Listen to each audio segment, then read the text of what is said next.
Hello my dear students, आज हम लेके आए हैं story a letter to God, जिसके राइटर हैं GL फुएंट्स। यह CBSE क्लास 10th की फर्स्ट फ्लाइट की पहली स्टोरी है। ए लेटर टू गॉड, जैसा कि नाम से ही पता चलता है, भगवान को भेजा गया एक पत्र, भगवान के लिए पत्र। यानी कि भगवान को कोई भला पत्र कैसे भेज सकता है। इट मीन्स कि this story is shows that the believe of a farmer. इसमें एक इंसान का विश्वास दिखाया गया कि उसे कैसे भगवान पर विश्वास है, वो क्या करता है। बिफोर यू रीड में अगर आप देखिए तो 2 लाइन इसमें काफ़ी अच्छा है, काफ़ी इंटरेस्टिंग है, जो इसके बारे में मैं बता दूं आप लोगों को। कहा हुआ है दे से faith can move mountains. Faith जो है वो क्या है, विश्वास अगर आपको होता है पर्वत को भी हिला सकते हैं। अगर हमारे अंदर विश्वास होता है पर्वत को हिला सकते हैं। But what should we put our faith in, परंतु हमें विश्वास किस में रखना चाहिए। इस कहानी में ये बताया गया कि हमें विश्वास किस में रखना चाहिए। ऑब्वियस बात, हमें कहाँ रखना चाहिए विश्वास, गॉड में। आइए शुरू करते हैं स्टोरी को और जानते हैं कैसी है स्टोरी, क्या है इस स्टोरी का राज। तो पूरी स्टोरी पढ़ते हैं, फिर उसका पूरा अर्थ समझने की कोशिश करते हैं। The house the only one in the entire valley sat on the crest of A low field. From this height one could see river, the field of ripe corn dotted with the flowers that always promised a God harvest. The only thing the earth needed was a downpour, or at least a shower. Throughout the morning, Linko, who knew his field intimately, had done nothing else but see the sky towards the northeast. अब यहाँ पे लेखक बताता है कि घर जो पूरी घाटी में अकेला था, वो जो घर जो पूरी घाटी में क्या था, अकेला था। और वो कहाँ है, क्रेस्ट ऑफ लो हिल, वो जो छोटी पहाड़ी के ऊंचाई पे है, चोटी पर स्थित है। इतनी ऊंचाई है उसको कि वहाँ से नदी, पके अनाज, ये सब कुछ देखे जा सकते हैं। फूल, ये सब कुछ आप अच्छे से वहाँ से देख सकते हो उस घर से। हमेशा अच्छी फसल की आशा करते हैं। कौन, ये जो लिंको है, वो हमेशा, वो किसान है, हमेशा अच्छी फसल का कामना करता है। तो अच्छी फसल कब होगा, पृथ्वी को केवल तेज़ वर्षा की आवश्यकता थी, नीडेड है, यानी कि आवश्यकता थी।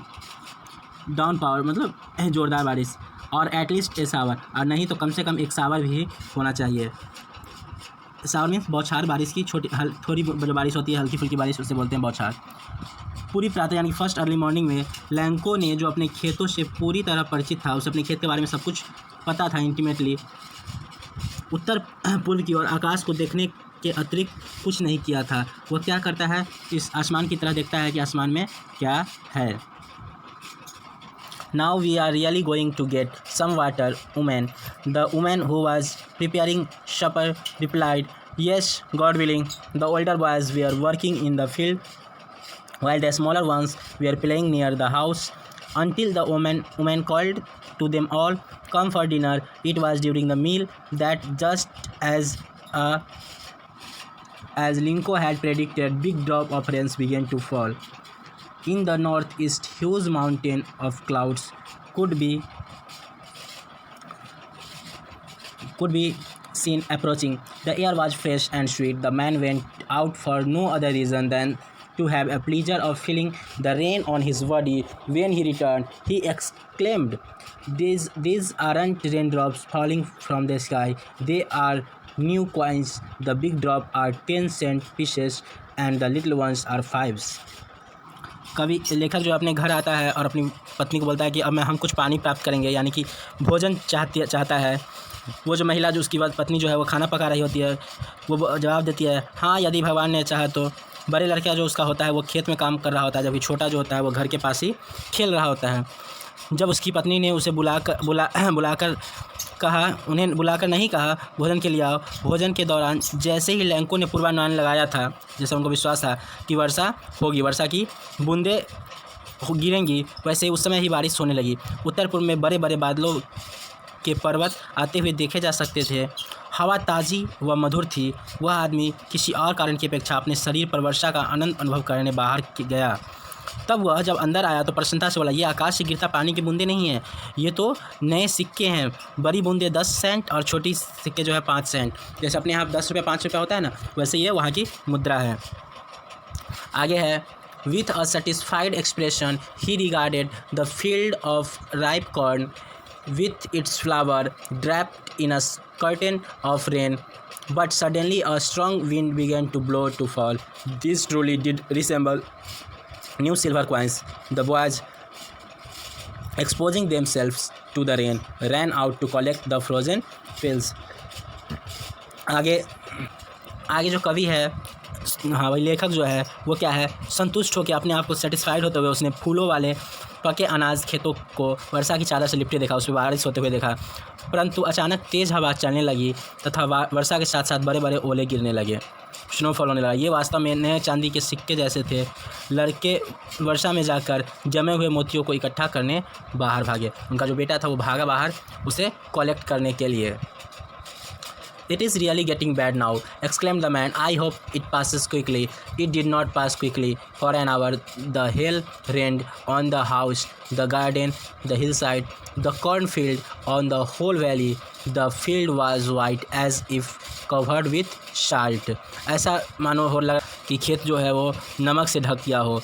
आदमी ने चिंता से कहा, और उसके अंदर चिंता भी था, और वो वास्तव में बुरा मौसम को देख के वो होपफुल भी था कि शायद यह बुरा मौसम जो है वो जल्दी ही समाप्त हो जाएगा। मगर ऐसा नहीं होता है। लगातार काफ़ी देरों तक स्नोफॉल होती है। अनाज के खेत, सारी घाटी, पूरा जगह, सभी जगह ओलावृष्टि रहती है और खेत मानो ऐसा होता है जैसे नमक से ढक गया हो।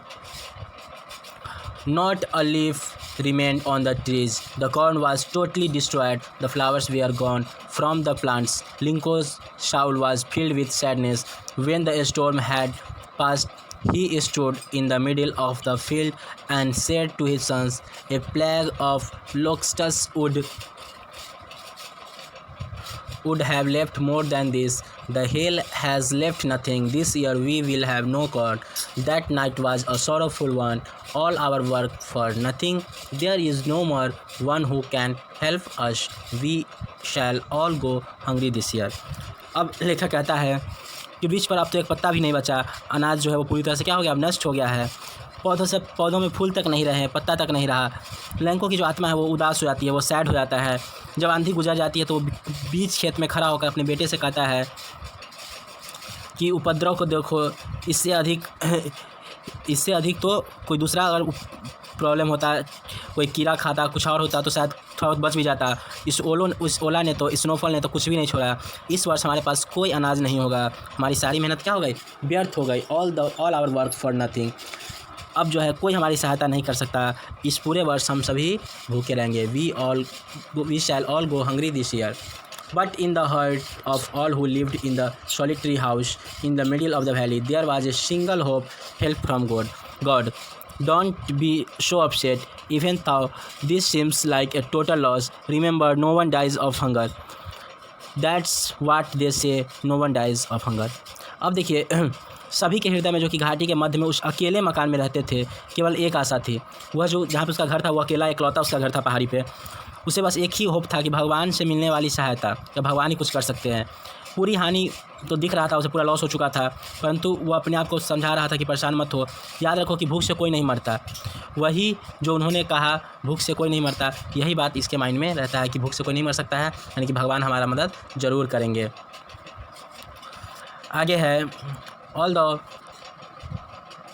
that night Lenko thought only this one hope, the help of God, whose eyes, as he had been instructed, see everything, even what is deep in one's conscience. Lenko was an ox of a man, working like an animal in the field, but still he knew how to write.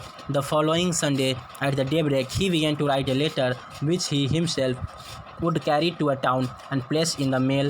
It was nothing less than a letter to God. यहाँ पे आपको इस कहानी का जो title है उसका use किया गया है, बताया गया है। पूरी रात उस दिन वो भगवान का आशा कर रहा था, भगवान के बारे में सोच रहा था कि भगवान ही सहायता करेंगे। उसकी आंखें जो है, जैसे उसे शिक्षा मिली थी, सब कुछ देखती है, यहाँ तक कि जो एक व्यक्ति के मन में गहराई में भी होता है। लैंको बैल की भांति, जानवर की भांति बहुत कार्य करता है, बहुत कठिन परिश्रम करता है, पर फिर भी वह लिखना जानता था, उसे ज्ञान नॉलेज था थोड़ा बहुत।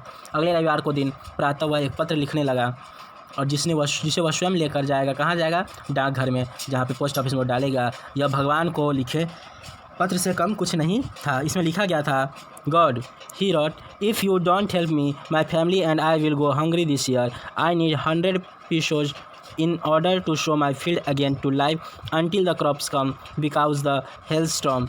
He wrote to God on the envelope, put the letter inside, and still troubled, went to town. At the post office, he placed a stamp on the letter and dropped into the mailbox. अब उसने क्या लिखा, भगवान यदि आप मेरी सहायता नहीं करेंगे तो इस वर्ष मैं और मेरा परिवार भूखा रहेगा।